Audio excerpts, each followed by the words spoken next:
Сәлем, бұл Несмас жобасы және мен Мұхтар. Бүгін біз интернеттен кітапты қалай жүктеуге болады деген сұраққа жауап беретін боламыз. Әрине, жауабы оңай болып көрінеді. Google немесе Яндекс секілді іздеу сервистерінен кітаптың атын жазсаң болды шыға келеді деп ойлаймыз. Дегенмен бұл әмбебап шешім бола алмайды. Неге десеңіз, Google'дан табылған нәтижелердің 90%-ы біз сұраған нәтиже емес, ал олардың жартысынан көбі өтірік жарнама мен вирусты программалар. Оларды байқамай орнатып алып, компьютерімізді кейде бұзып та аламыз. Электронды базалары қазіргі таңда әлемдегі ең үлкен кітапханаларға айналып отырған сайттарды білеміз бе? Біз кітап жүктей алатын үздік топ 3 сайттарды атап өтейік. 3-ші орында Нашол.ком. Сайтта кітаптар қоры жеткілікті. Кітап автор бойынша, атауы және жылдары бойынша іздеп таба аласыз. Егер сіз іздеген кітабыңыз жайлы еш ақпарат білмесеңіз, кірудің қажеті жоқ деп ойлаймын.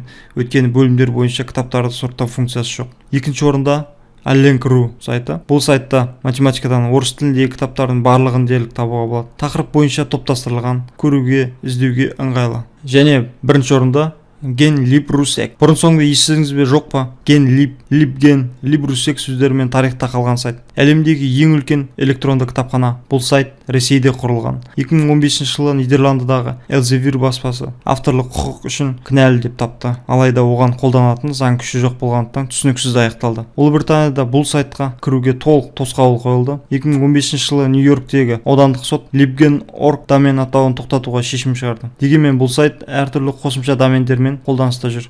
Неге 1-ші орында десеңіз, Genlib'тің базасында 2016 жылдың өзінде кітаптарды қоса есептегенде 50 миллионға жуық ғылыми жұмыс табылған. Бұл сайттан сіз Google Академиядағы және Amazon секілді интернет дүкендерде сатылымда тұрған кітаптарды таба аласыз. Қысқаша осы сайт домен бойынша кіріп көріңіз, өзіңіз баға бере жатарсыз. Алайда бір қынжылтатыны, қаншама кітаптардың ішінен бірде-бір қазақша ресурс жоқ болған. Егер математикадан қазақша кітаптар қоры қажет болса, Nesmas.org сайтынан алыңыз. Мұғалімдерге, оқушыларға ресурстар қоры жеткілікті болса, қазақ білімінің алға басуына үлкен жол ашылады деп ойлаймын. Мәселен, бұл сабақтағы дифференциация үшін таптырмас құрал. Оқушы үйге берілген тапсырманы әртүрлі ресурстардан қарап келеді, ал мұғалім оқушылардың деңгейіне сай тапсырмаларды әртүрлі кітаптардан, сонымен қатар әр оқушыға әртүрлі тапсырма бере алады. Кітаптарды қайдан табамын деген сұрақ болмайды. Несмастан қара дейсіз. Керемет, менің де арманым осы еді. Nesmas.org сайты 2018 жылдың шілдесінде құрылды. Айта кетерлік жайт, сайт ешқандай жарнамамен ақша түсірмейді және барлық ресурс тегін. Мен бүгінгі сабақ бойынша өз мақсатыма жеттім деп ойлаймын. Сіздермен бірге болған Мұхтар. Келесіде көріскенше. Айтпақшы, бұл видео тек қана математиктер үшін ғана емес деп ойлаймын. Сондықтан достарыңызбен бөлісіңіз, олар да біле жүрсін.